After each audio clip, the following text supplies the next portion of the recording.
Hello student, मैं Praveen Kumar. Today now we will study about cell.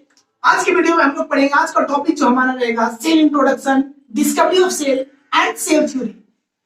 Start करते हैं हम लोग सेल को लेकर। पहले सेल का डिफिनेशन क्या है, सेल का मतलब बच्चे लोग नहीं समझ पाते हैं और बस रट लेते हैं। Cell is the structural and functional unit of life, मतलब नहीं समझ पाते हैं। बने रहिए इस वीडियो में, आपको पूरा फील देंगे कि क्या क्या सेल होता है, सेल का डिस्कवरी कैसे हुआ, सेल थ्योरी पे कौन कौन साइंटिस्ट क्या काम किए, पूरी तरह से आपको नॉलेज देते रहेंगे। First of all we will talking about cell introduction. Cell का पहले डेफिनेशन का मतलब बच्चा लोग नहीं समझ पाता और बस उसको बस रट लेता है। Cell is the fundamental structure and functional unit of life. देखिए इसका मतलब क्या होता है, हम पूरी तरह से इस वीडियो में आप लोग के सामने बात करेंगे। Cell is the fundamental structural and functional unit of life. Fundamental का मतलब क्या होता है? फंडामेंटल कहने का मतलब होता है आधारभूत। कहने का मतलब उसके बिना हम सर्वाइव ही नहीं कर सकते हैं। फंडामेंटल जैसे केमिस्ट्री का फंडामेंटल हम लोग जनरली पढ़ते आए हैं 9th-10th क्लास में। Electron, proton, neutron. अगर केमिस्ट्री की बात करनी है तो इलेक्ट्रॉन, प्रोटॉन, न्यूट्रॉन की बात करना पड़ेगा। अगर कोई आपके सामने लाइफ का बात कर रहा है कि लाइफ होती है, कहीं भी लिविंग ऑर्गेनिज्म होती है, तो सबसे पहले आपको सेल को समझना पड़ेगा। क्योंकि जो लाइफ का फंडामेंटल है कि without cell we will not talk about the life. अगर कोई चीज जीवित है तो गारंटी ले रहा है कि उसमें सेल होगा, उसमें सेल से जरूर बना होगा, सेल से बना होगा। तो फंडामेंटल का मतलब होता है आधारभूत। We can not say without cell that is living या दैट इज लाइफ या लिविंग ऑर्गेनिज्म। कहने का मतलब है कि सेल, अगर कोई लाइफ है, अगर कोई लाइफ टर्म में बोल रहा है तो सेल वहां पे जरूर होगा। अगर कोई लाइफ टर्म में बोल रहा है कि ये जीवित है, कोई भी चीज हो, चाहे आदमी हो, जानवर हो, व्हाटएवर जो भी हो, अगर कोई बोल रहा है कि ये जीवित है तो कंफर्म है रहिए आप कि वहां पे उसका जो बनावट जो है, मतलब उसका जो फंडामेंटल है वो सेल है। जैसे उसके बाद फंडामेंटल के कहने का मतलब कि अगर कोई लाइफ का बात कर रहा है तो सेल का बात करेगा। अगर सेल नहीं बात कर रहा है तो लाइफ नहीं है, that is non living, we can guarantee. Structure का मतलब होता है कि मतलब कि जितना भी बॉडी बनाने का काम करता है, जो एक्चुअल में होता क्या है, सेल छोटा छोटा ही मिल के हम लोग पूरा बॉडी का निर्माण करता है। स्ट्रक्चर कहने का मतलब बनावट में भी उसकी बहुत बड़ी रोल है। सेल का बनावट में भी बहुत बड़ी रोल है, इसलिए बोले स्ट्रक्चर। जैसे मतलब कि बड़ा जो घर बनता है, वो घर का जो छोटा स्मॉलेस्ट पार्ट है वो ईंट है, छोटी छोटी ईंट मिलके पूरा घर के निर्माण करता है। उसी तरह हम लोग का जो बॉडी बना होता है, सेल का छोटा छोटा पार्ट मिलके, छोटा छोटा सेल बहुत सारा सेल मिलके पूरा लिविंग ऑर्गेनिज्म का निर्माण करता है।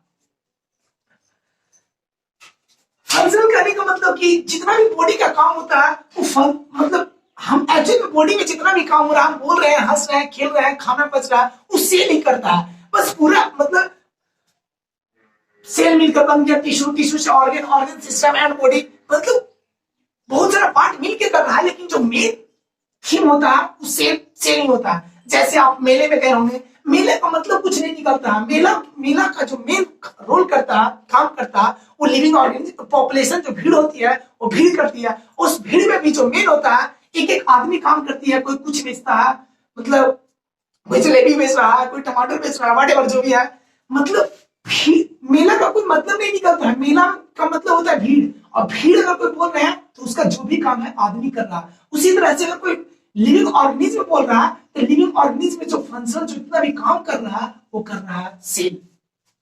अगर सेल नहीं होगा तो लिविंग ऑर्गेनिज्म का बात ही नहीं करेंगे। इसलिए हम लोग बोलते हैं cell is the structural function, fundamental structural function unit of life. Without cell we can not say that is living, that is living, मतलब हम लोग नहीं कर सकते बिना सेल के कि ये लिविंग है।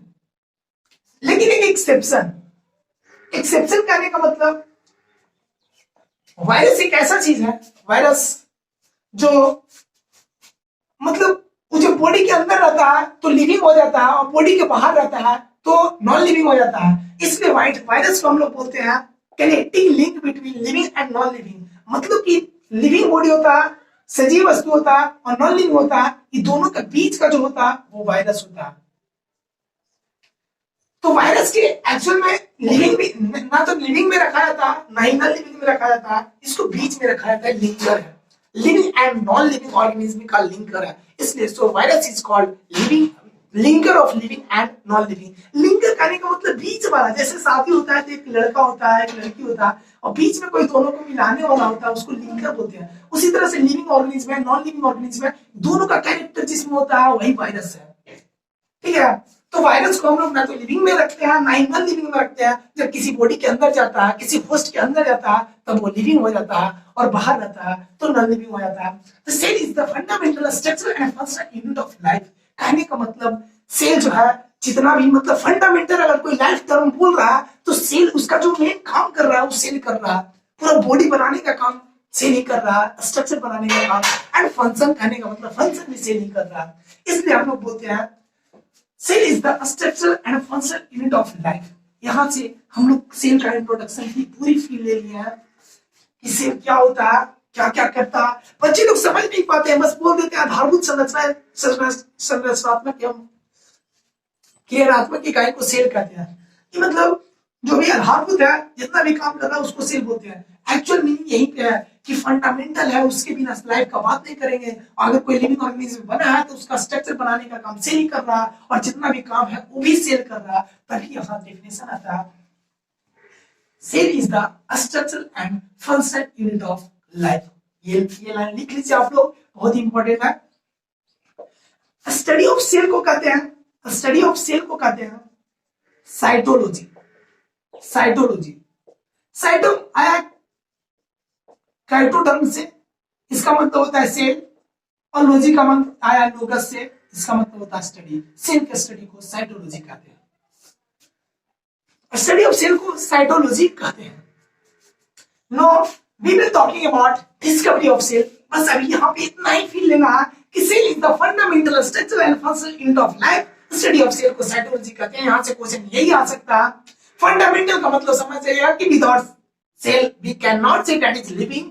स्ट्रक्चर कहने का मतलब कोई बॉडी अगर बना रहा है तो दैट इज सेल। बॉडी जितना भी बन रहा है छोटा छोटा सेल के यूनिट से ही बना है। अगर कोई फंक्शन जितना भी बॉडी का काम कर रहा है वो सेल ही कर रहा है, यही से टर्म आता है cell is the fundamental structure and functional unit of life. अब सेल के डिस्कवरी के बारे में बात करेंगे कि इसको कहां से बोला लोग कि ये सेल है, कहां से आया, कौन सबसे पहले सोचा, क्या सोचा, क्यों सोचा, इसके बारे में अब बात करते हैं।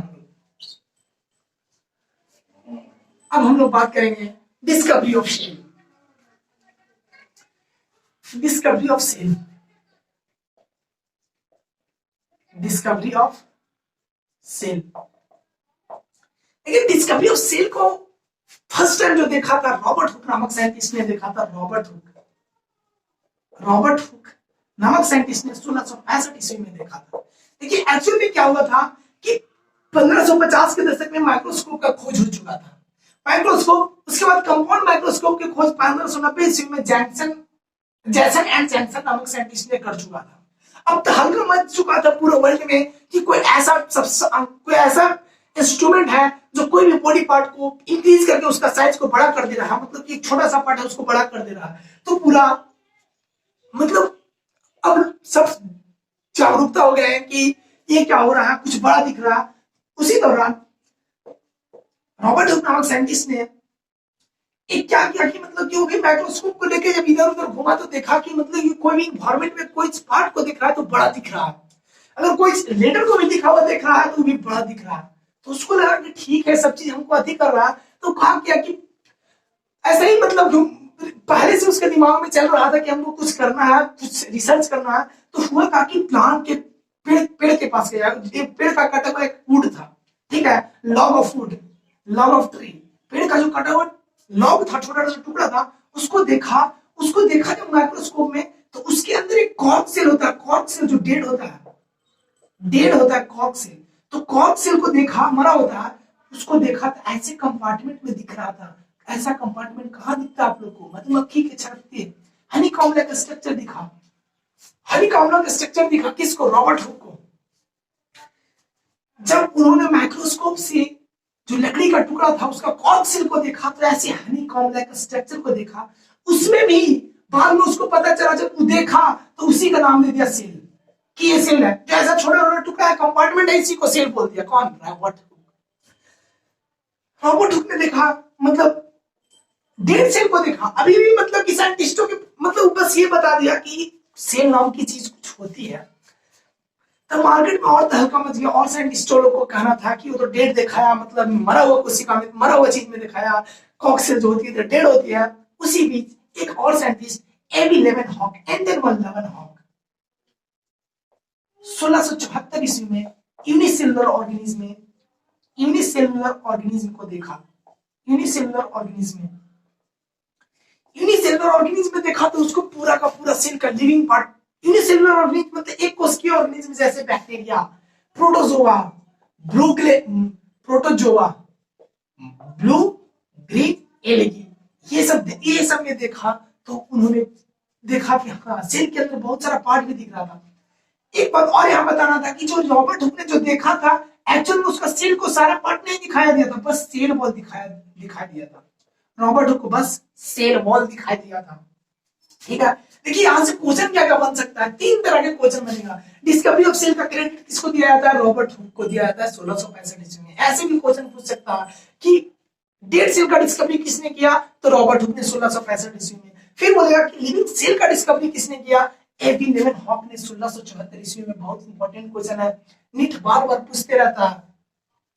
नीट और एम्स में हमेशा क्वेश्चन आते रहता है इस तरह के, इसलिए यहाँ पे लिख लीजिए, बढ़िया से हम लिखा दे रहे हैं।